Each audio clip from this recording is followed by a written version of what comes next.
บั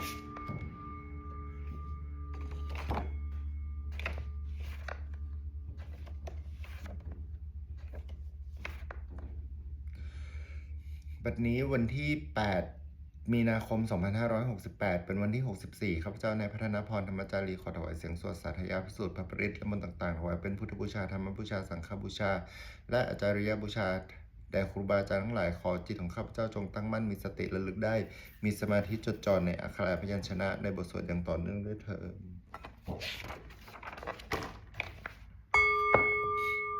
1. บทสวดชุมนุมเทวดาสมันตาจักวาเลสวตระคัจฉันตุเทวตาสัทธมังมุนิราชาสาสุนันตุสักขโมคดังสักเคกาเมจรูเปคิลิสิขารตเตจันตลิเควิมา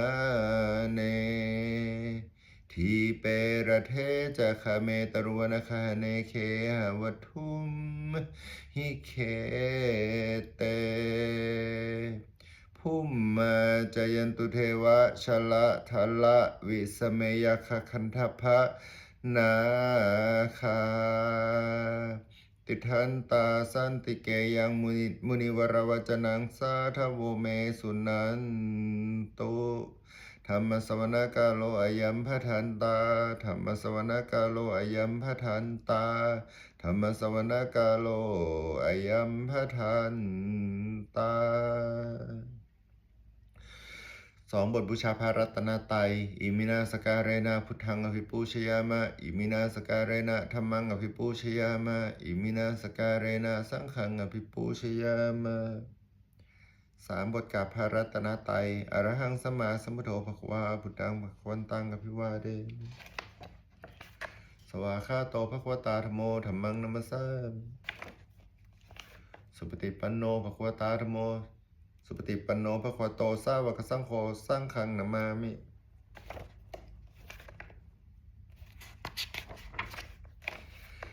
4. บทสวดนมัสการสิทธิคาถานะโมตัสสะภะคะวะโตอะระหะโตสัมมาสัมพุทธัสสะนะโมตัสสะภะคะวะโตอะระหะโตสัมมาสัมพุทธัสสะนะโมตัสสะภะคะวะโตอะระหะโตสัมมาสัมพุทธัสสะ 5. บทสวดไตรสรณคมนปาฐะบุตดังสรณังกัจฉามิธัมมังสรณังกัจฉามิสังฆังสรณังกัจฉามิดุติยัมปิบุตดังสรณังกัจฉามิดุติยัมปิธัมมังสรณังกัจฉามิดุติยัมปิสังฆังสรณังกัจฉามิตติยัมปิบุตดังสรณังกัจฉามิตติยัมปิธัมมังสรณังกัจฉามิตติยัมปิสังฆังสรณังกัจฉามิ 6. บทสวดสัจจกิริยาคาถานาทิเมสรนังอัญญังปุโดเมสรนังวรังเอเตนะสัจวัชเชนะโสทิเมโหตุสัพพดานาทิเมสรนังอัญญังธัมโมเมสรนังวรังเอเตนะสัจวัชเชนะโสทิเมโหตุสัพพดานาทิเมสรนังอัญญังสังโฆเมสรนังวรังเอเตนะสัจวัชเชนะโสทิเมโหตุสัพพดา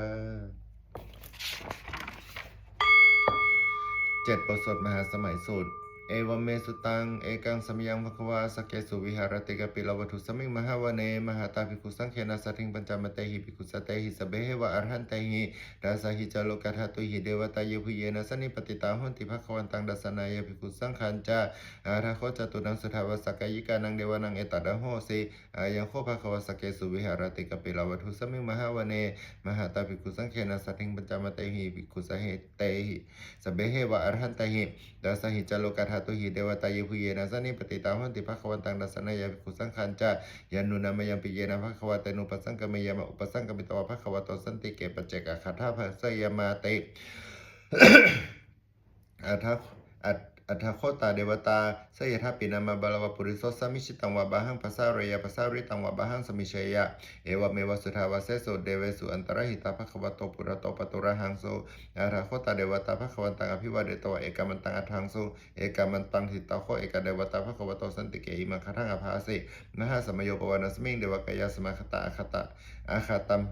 อาคาตัมหะอิมังธรรมะสมยังดักขิตายะวะอปราชิตาสังขันเตอนาโคอปราเดวตาภควโตสันติเกอิมังคัทังอภาสิตัตตระภิกขวสวดาหังโสจิตังอัตโนชุกมะกังโสสารทินะทิ สาราทีวะเนตนิคเหตวาอินทริยานิรักขติปณิตาเตอาราโคอปราเดวตาภควโตสันติเกอิมังคาทังอภาสีเชตวะขิลังเชตวะปริคังอินดาขิลังหัจจมเนชาเตจารันติสุทาวิมลาจักขุมตาสุดันตาสุสุนาคาเตอาราโคอปราเดวตาภควโตสันติเกอิมังคาทังอภาสีเยเกจิบุดังสนังคตาเสนเตคมิสันติปยภูมิงพะยมนุสังเดหังเดวกายังปริปุเรสันเตเตอาราโคภควาภิกขุมันเตสิเยภูเยนะภิกขเวดัสสุโลกาธาตุสุเดวตาสนิปติตาหันติตระคตังรัสนายาภิกขุสังคัญจาเยปิเตภิกขเวอเหสุงอติตมัฏฐานังอรหัตโตสัมมาสัมพุทธาแต่สัมปิภควันตานังเอตาปรมาเยวะเดวตาสนิปติตาอเหสุงสยถาปิเมหังเอตาระหิเยปิเตภิกขเวภวิสันติอนาคตมัฏฐานังอรหัตโตสัมมาสัมพุทธาแต่สัมปิภควันตานังเอตาปรมาเยวะเดวตาสนิปติตาภวิสันติสยถาปิเมหังเอตาระหิ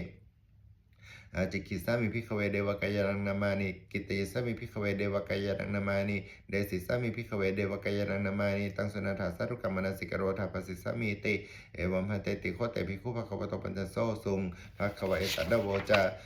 สิโลกัมมนุกัสสามิยะถาปุมาตดาสิตาเยสิตาคิริขพรังปหิตตาสมาหิตาปุถุสิหวสลินาโลมหังสาภิสัมพุโนโอดัตมนัสสะสุธาวิปัสสนมนาวิลาภิโยปัญจสเตยตวาวันเนกปิละวัฏเวตโตอมันติสัทธาสาวเกสัสเนรเตเดวกายาภิกันตาเตวิชานัทภิกขโวเตจะอัตตปมะกรุงตวาพุทธศาสสนังเตสัมปโตระหุญญานังอมนุสานัทสนังอภิเกสัตตมดคุงสหัสสังอัฏฐสัตตริงสตังเอเกสหัสสนังอมนุสานมดสุงอภิเกนันตมดคุงทิสาสภาภุกะหุงตันจะสพังพิญญายาวะคิตวานัจขุมาตโตอมันติสัทธาสาวเกสัสเนรเตมาระสัสเนรเตเดวกายาภิกันตาเตวิชานัทภิกขโวเยวหังกิติสามิขีระหินุปุปโสสัตตสหัสสาวายคาภูมกปิละวัฏวาอิทิมันโตชุติมันโตวันวันโตเยสัสสิโนโมดามานาภิกามุงภิกขุนังสมิติงวนังชัสสหัสสะเหมวตายคานานาตวันนิโนอิทิมันโตชุติมันโตวันวันโตเยสัสสิโนโมดามานาภิกามุงภิกขุนังสมิติงวนังสัตตคิราติสหัสสายคานานาตวันนิโนอิทิมันโตชุติมันโตวันวันโตเยสัสสิโนโมดามานาภิกามุงภิกขุนังสมิติงวนังอิเจเตโสลัสสหัสสายคานานาตวันนิโนอิทิมันโตชุติมันโตวันวันโตเยสัสสิโนโมดามานาภิกามุงภิกขุนังสมิติงวนังเวสามิตาปัญจสตายคานานาตวันนิโนอิทิมันโตชุติมันโตวันวันโตเยสัสสิโนโมดามานาภิกามุงภิกขุนังสมิติงวนังกุมพิโรราชคาหิโกเวปุรสนิเวสนังพิโยนังสตัสสหัสสังยคานังปยีรูปัสสติกุมพิโรราชคาหิโกโสปะคาสมิติงวนังปุริมันจทิสังราชาตตระโทตปัสสะสติคันธปนาธิปเตมหาราชายสัสสิโสปุตตปิตัสสะบาหาวินันมามหาพลาอิทิมันโตชิติมันโตวันวันโตเยสัสสิโนโมดัมมนาภิกามุงภิกขุนังสมิติงวนังทักขินันจาดิสังราชาวิรุณโหตปัสสะสติกุมหันนังอธิปเตมหาราชายสัสสิโสปุตตปิตัสสะบาหาวินันมามหาพลาอิทิมันโตชิติมันโตวันวันโตเยสัสสิโนโมดัมมนาภิกามุงภิกขุนังสมิติงวนังทักปัจฉิมันจาดิสังราชาวิรูปโคปัสสะสตินาคานังอธิปเตมหาราชายสัสสิโสปุตตปิตัสสะบาหาวินันมามหาพลาอิทิมันโตชิติมันโตวันวันโตเยสัสสิโนโมดัมมนาภิกามุงภิกขุนังสมิติงวนังอุตารัญจาดิสังราชากุเวโรตปัสสะสติยคานังเทปเตมหาราชายสัสสิโสปุตตปิตัสสะบาหาวินันมามหาพลายทิมันโตชิติมันโตวันวันโตเยสัสสิโนโมดัมมนาภิกามุงภิกขุนังสมิติงวนังปุริมาทิสังทัตตาระเทวทักกิเนนาวิรุณโกปชิเมนาวิรูปโคกุเวโรตรังเรสังจตารโรเตมหาราชาสมันตาจตุโลดิสาธารัตละมานาอัตถังสุวรรณิกปิละวัฏเวเตสังมายาวิโนดาสาอาคุวันจานิกาสัทธามายากุเดนดูเวเนนดูวิภูจาวิภูโตสหจันนโนกามเสทวจักกินุขันธุนิขันธุจปปามาโดปามโยจาเดวสุโตจมาตลิจิตาเสโนสขันนโบนาโลราชาชโนสโพอาคูปัญจสิโคเจวันติมบรุสุริยวัชสายเตจัญเยจราชโนขันนบาสาราชุพิโมดามานาภิกามุงภิกขุนังสมิติงวนังอัฏฐคุณอภิสันนาคาเวสลัสสะตัจกะกัมพลสตราอาคูปายคาสายาติพิยมุนาทาตระทาจาอาคุณาคายสัสสิโนเอราวันโนมหานาโคโสปะคาสมิติงวนังเยนะคาราเชสหสหารันติทิพาทิชาปิคิวิสุทธจักขุเวหายสะเตวนมัชปตาจิตราสุปนัยติเตสนามังอภัยยันตถานาคาราชานามาสิสุปนาโตเขมมะกสิพุทโธสนะหิวจาหิปุหายันตานาคาสุปนาสารนามากังสุบุดังชิตาวชิระหัตเทนะสุบุดังอสุราสิตาภัตตโรวาสวัสเสเตทิมันโตเยสัสสิโนกาลกัญชามหาวิสมาสุลานันเวคัสสะเวปจิตติสุจิตติจาพหาราโดนมุจิสหัสตัญจบลิพุตานังสเบเวโรนจมะจนามกะสันไนตัวบลิงเสนังราหุพัทธมุปาขมุงสมโยดานิพันธันเตภิกขุนังสมิติงวนัง อโปจเดวะปัทวิจเตโชวโยตระขมุงวรุณาเดวะสมโมจเยสสะสหเมตตากรุณากายิกาอคุเดวะเยสสิโนดัสเสเตระสรากายาสเบนะนัตตวันนิโนอิทิมันโตชิติมันโตวนาวันโตเยสสิโนโมดามนาภิกามุงภิกขุนังสมิติงวนังไวดุจเตวะสหลิจาสมาจดุเวยมาจันดสุปนิสาเดวะจันดามะคูปรคิตาสุริยสุปนิสาเดวะสุริยมะคูปรคิตานัคตานิปรคิตวะอาคูมันดาวะลาหากาวะสุนังวะโสวะเสโทสโกปะคะปุรินดาโดดาเสเตระสรากายาสเบนะนัตตวันนิโนอิทิมันโตชิติมันโตวันนาวันโตยสัสสิโนโมดามนาวิกามุงวิคุนังสมิติงวนังอัฏฐคูสาวภูเดวาชาลามคิสิขารุอริทกาจโรชาจาอุมาปุภานิภาสิโนวรุณาสาธรรมจาจุตตาจเนชกาสุลยารุจิราอาคูวาสาวเนสิโนดัสเสเตดัสรากายาสเบนานาตวันนิโนอิทิมันโตชติมันโตวันนาวันโตยสัสสิโนโมดามนาวิกามุงวิคุนังสมิติงวนังสมนามหาสมนามนุสัมนุสุตมะคิทาปดุสิกาอาคูมโนปดุสิกาอัฏฐคูหรโยเดวายเยจาโลหิตวาสิโนปรคามหาปรคา อาคูเดวายสัสสิโนดัสเสเตระสรากายาสเบนานัตตวันนิโนอิทิมันโตชิติมันโตวันนาวันโตยสัสสิโนโมดามานาภิกามุภิกขุนังสมิติงวนัง สุกากรุมหาอรุณาอาคูเวขณสาสหโอดาตะไคหาปะโมคะอาคูเดวาวิจักขณสถามตาหาราคชามิสกาจยสัสสิโนท่านนยังอาคาปชุโนโยดิสาภิวสติราเสเตระสรากายาสเบนานัตตวันนิโนอิทิมันโตชิติมันโตวันนาวันโตยสัสสิโนโมดามานาภิกามุภิกขุนังสมิติงวนังเคมิยตุสิตายามากัตถกาจยสัสสิโนลมิตกาลามาเสพราชตินามาจาสวะนิมานารติโนอาหูอัฏฐคูปรินิมิตาดัสเสเตระสรากายาสเบนานัตตวันนิโนอิทิมันโตชิติมันโตวันนาวันโตยสัสสิโนโมดามานาภิกามุภิกขุนังสมิติงวนังสัทเวเตเดวานิกายาสเบนานัตตวันนิโนนามันวเยนะอาคันชุงเยจันเยสติสาสหปวุทชาติมาคิลังโอคตินนามนาสวังดาเคโมขตรังนาคังจันดังวะอสิตาสิตังสุพรมาประมาโตจัปปุตตาอิทิมโตสหัสตันนังกุมารโรติโสจัสโสปะคาสมติงวนังสหัสพรหมโลกานังมหาพรหมพิติทติอุปปันโนชิติมันโตวิสมากายโยเยสัสสิโสทาเสถาอิสราคูปัญเจกวัสวัตติโนเตสัญจามชโตอาคาหาริโตปริวาริโตเตจัสเบวิกันเตสินเดเดเวสปรามเกมาราเสนาภิกามิปัสสะกันสามันดิยังเอธาคณธาปนธาราเคนาพันธมัทโวสมันตาปริวาเรธามาโบมุจิธาโกจินังอิติตถามหาเสโนกันหาเสนังอเปสยิปนินาตลมหันจะสรังกตวานเพรวังยะธาปาวุสโกเมโคทนายันโตสวิจุโกตระโสปจุดาวติสังกุโทอเสียงวเสตันจะสพังวิญญายะวะคิตวานจักขุมาตโตอมันติสัทธาสาวเกสาสเนรเตมาราเสนาภิกันตาเตวิชานาถาภิกขโวเตจาตาปมะการุงสุตวะพุทธศาสสนังวิตาระเคหิปะกะมุงเนสังโลมปินชยุงสเบวิชิตสังขามาพยติตายสัสสิโนโมรันติสาภูเตหิสาวกาเตชะเนสุตตาติ8 บทสวดธรรมจักรกับปวัตตนสูตรเอวเมสุตังเอกังสมยังภควา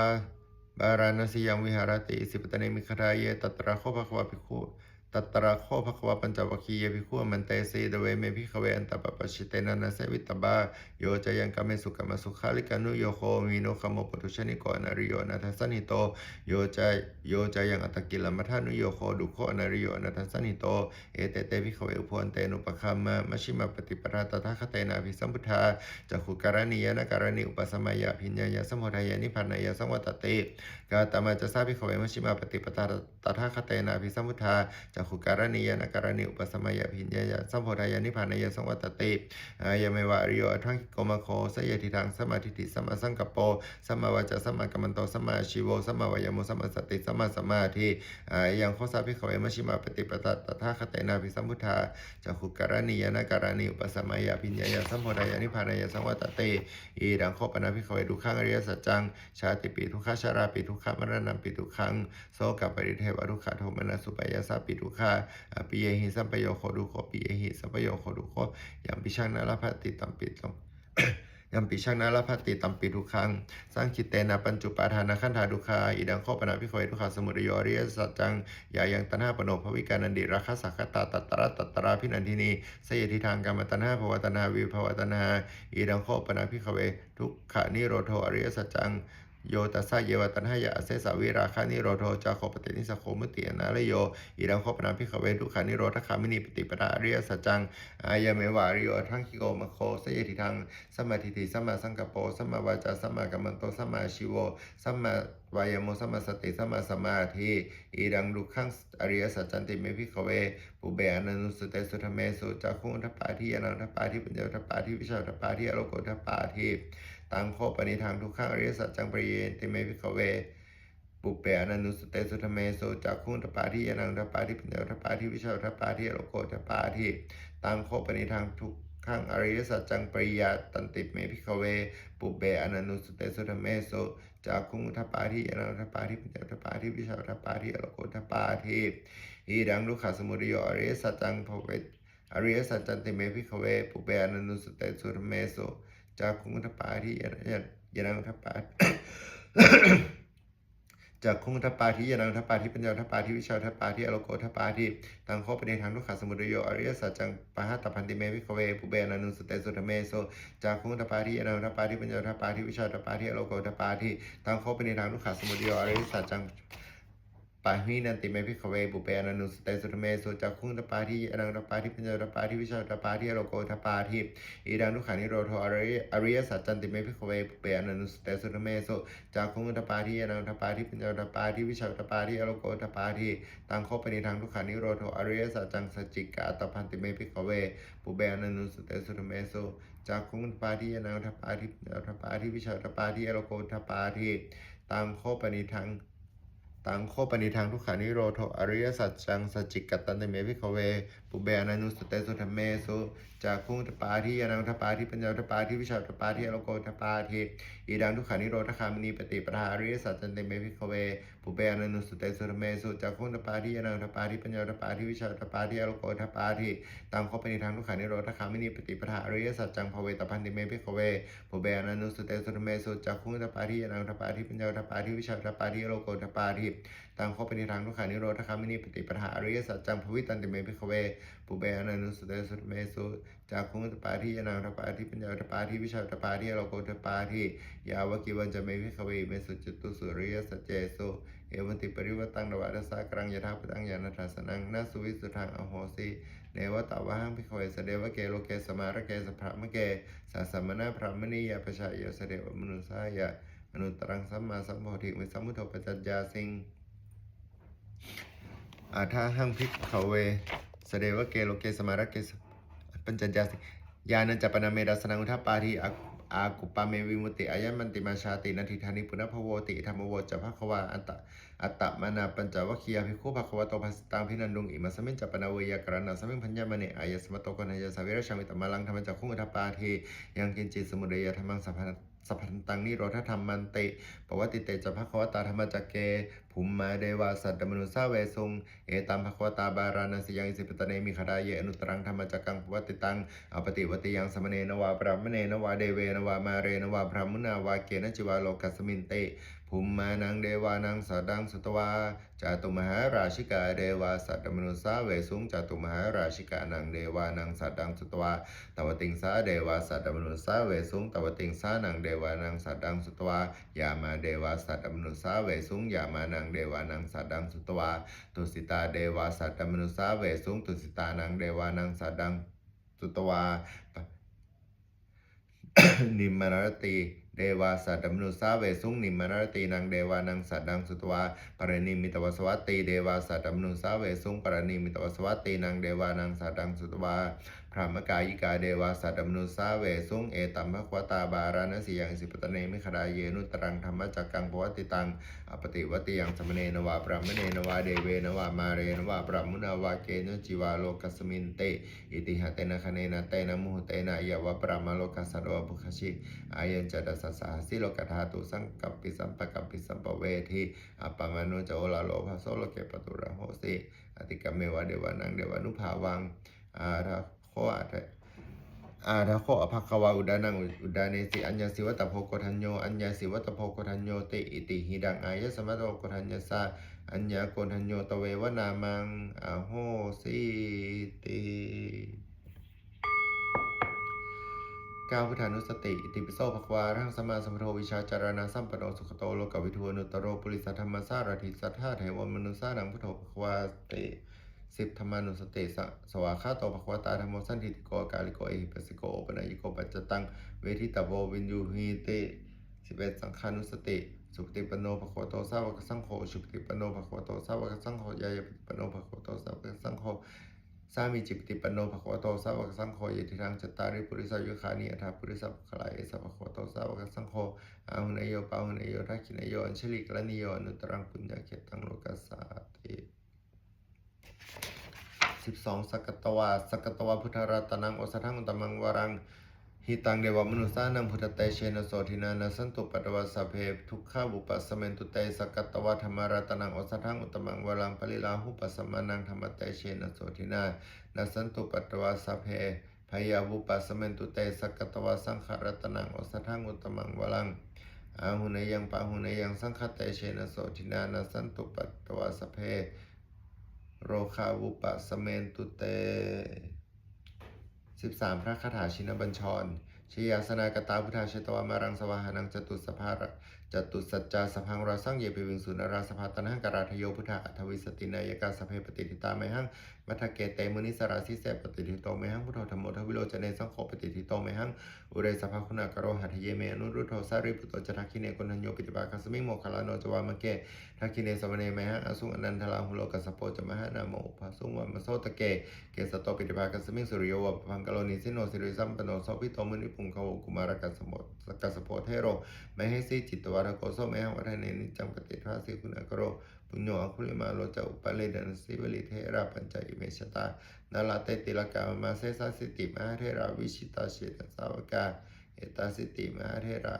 อังคามังเคสุสันทิตารัตนังปุระโตอาสิทักขิเนเมตสุตกังทัชคังปชโตอาสิวะเมอังคุลิมาละกังขันธมราปริตันจะอัตนันตยุสุตกังอากาเสชตนังอาสิเสสาปการสันถิตาชินานาวรสังยุตสัตตปกาลลังกตาวตปตาติสัญชาตาภหิราชตุปัตวะอาเสสาวินิยังยันตุอนันตชินเตชะสาวสโกเมสกิจเจนะสัทธาสัมพุทธปัญชเรชินปัญชรามชัมหิวิหารตังมหิตะเลสัทธาปะเลตุมังสเปเตมหาปริสาสภาอิเจวมันโตสุขโตสุรโคชินานุภาเวนะชิตุปัทโวธรรมานุภาเวนะชิตาริสังโฆธรรมานุภาเวนะชิตันตรายโยสัทธรรมานุภาวะปาลิโตจารามิชินปัญชเรติ14บทสวดพาหุงมหากาพาหุงสหสมพินีเมตสาวุทันตังครีเมคลังตะโคลสัสไซนมาลังธานาธิธรรมวิธินาชิตวามุนินโทตันเตชะสาโพตุเตชยมังคลานิมาราติเรกมพิโยชิตสาภรัตเตงโหลัมปนาลวกมาคมทัตยาคังคันติสุทันตวิธินาชิตวามุนินโทตันเตชะสาโพตุเตชยมังคลานินาลาคิลิงชวรังอติมัตตภูตังทาวัคคิจักกรรมสนิโยสธารุนันตังเมตตามุเสกวิธินาชิตวามุนินโทตันเตชะสาโพตุเตชยมังคลานิอุคิกตะคาคมติหัตสุธารุนันตังทาวันตโยชนะพทังคุลิมาละวันตังอิทธิปิสังขตมโนชิตวามุนินโทตันเตชะสาโพตเตชยมังคลานิกัตวานัตมุทรังอิวะขับพินิยาจินจายทุตวจนังชนกายมัจเชสันเตนะโสมุตินะชิตวามุนินโทตันเตชะสาโพตเตชยมังคลานิสัจจังวิหายมติสัจจตวาระเกตุงวาทาพิโรปตมนังอติอันทภูตังปัญญาปฏิปชลิโตชิตวามุนินโทตันเตชะสาโพตเตชยมังคลานินันโทปนันทพุชคังวิพุทังมหิทิงปุตเตนะเทระพุชเคนะธรรมาปิยันโตอิทุปเทสวิธินาชิตวามุนินโทตันเตชะสาโพตเตชยมังคลานิทุกขาหดิติพุชเคนสุทัตถาทั้งพรหมังวิสุทธิชิติมิติปกาพิธานังยานาคเทศ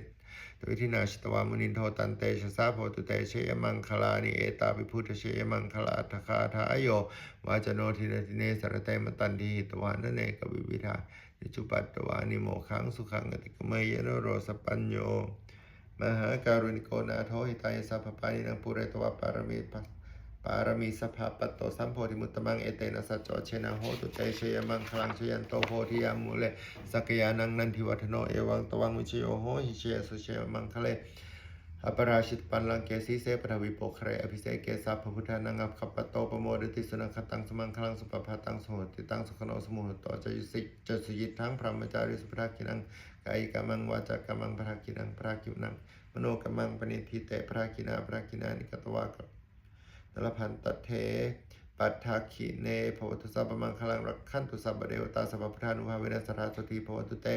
ภวตุสัพพมังคลังรักขันตุสัพพเดวตาสัพพธรรมานุภาเวนะสัทธาโสติภวตุเตภวตุสัพพมังคลังรักขันตุสัพพเดวตาสัพพสังฆานุภาเวนะสัทธาโสติภวันตุเต15 ปฏิทานคาถายาเดวตาสันติวิหารวาสินีทูเปคาเรโพธิคาเรตหิงตหิงตาธรรมทานเนนะพวันตุปูชิตาโสทิงกโรนเตถาวิหารมันทะเล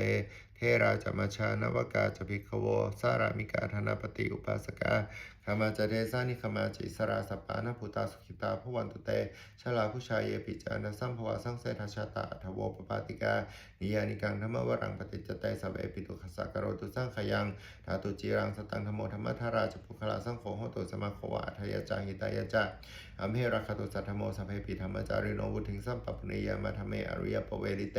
ปัสสนาโหตุสัพเพปิปานิโนพุทธสัสสเนสัมมาทารังภเวชันโตกาเลเดโวภวสตุวุธิภาวายสัตตนังสมิรังเนตุเมรนิงมาตาปิตาจาตระชังนิจจังรักขันติปุตตะกังเอวังธรรมเมนะราชโนปชังรักขันตุสัพพดา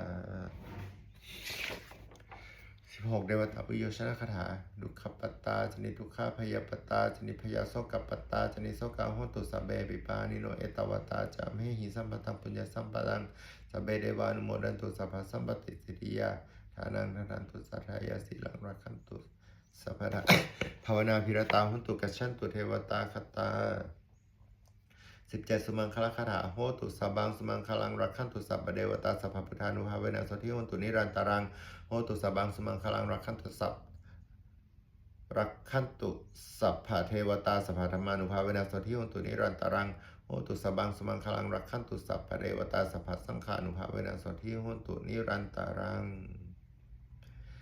สัพเพพุทธาพลปตาปัจเจกนันจะยังบาลังอรันตนันจะเตเชนะรักขังบรรดามิสัพพโสสัพเพพุทธาพลปตาปัจเจกนันจะยังบาลังอรันตนันจะเตเชนะรักขังบรรดามิสัพพโสสัพเพพุทธาพลปตาปัจเจกนันจะยังบาลังอรันตนันจะเตเชนะรักขังบรรดามิสัพพโสสัพเพพุทธาพลปตาปัจเจกนันจะยังบาลังอรันตนันจะเตเชนะรักขังบรรดามิสัพพโสสัพเพพุทธาพลปตาปัจเจกนันจะยังบาลังอรันตนันจะเตเชนะรักขังบรรดามิสัพพโสสัพเพพุทธาพลปตาปัจเจกนันจะยังบาลังอรันตนันจะเตเชนะรักขังบรรดามิสัพพโสสัพเพพุทธาพลปตาปัจเจกนันจะยังบาลังอรันตนันจะเตเชนะรักขังบรรดามิสัพพโสสัพเพพุทธาพลปตาปัจเจกนันจะยังบาลังอรันตนันจะเตเชนะรักขังบรรดามิสัพพโสสัพเพพุทธาพลปตาปัจเจกนันจะยังบาลังอรันตนันจะเตเชนะรักขังบรรดามิสัพพโส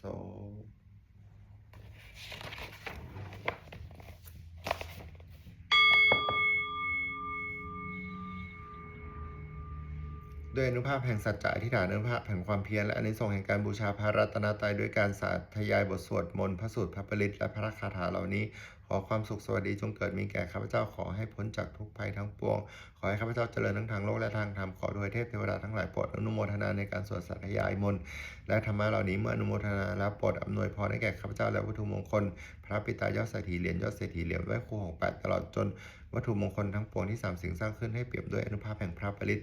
จงสำเร็จศักดิ์สิทธิ์ทุกประการเถิด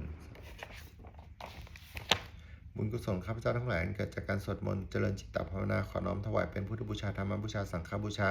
ขอผลบุญนี้จงส่งถึงผู้มีจิตศรัทธาร่วมสวดมนต์เจริญจิตตภาวนาทุกท่านขอจงปลอดจากราชภัยทั้งปวงพ้นจากความทุกข์กายทุกใจทั้งสิ้นประสบความสำเร็จเจริญรุ่งเรืองในหน้าที่การงานชนะต่ออุปสรรคและมารทั้งหลายสมบูรณ์พร้อมด้วยธนสารสมบัติบริวารสมบัติมีดวงตาเห็นธรรมเจริญในการวิปัสสนากรรมฐานเกิดปัญญาญาณและเจริญด้วยจตุรพิทพรชัยทั้ง4คืออายุวนะสุขะพละเทินขออนุโมทนาบุญกับครอบครัวยอดเศรษฐีทุก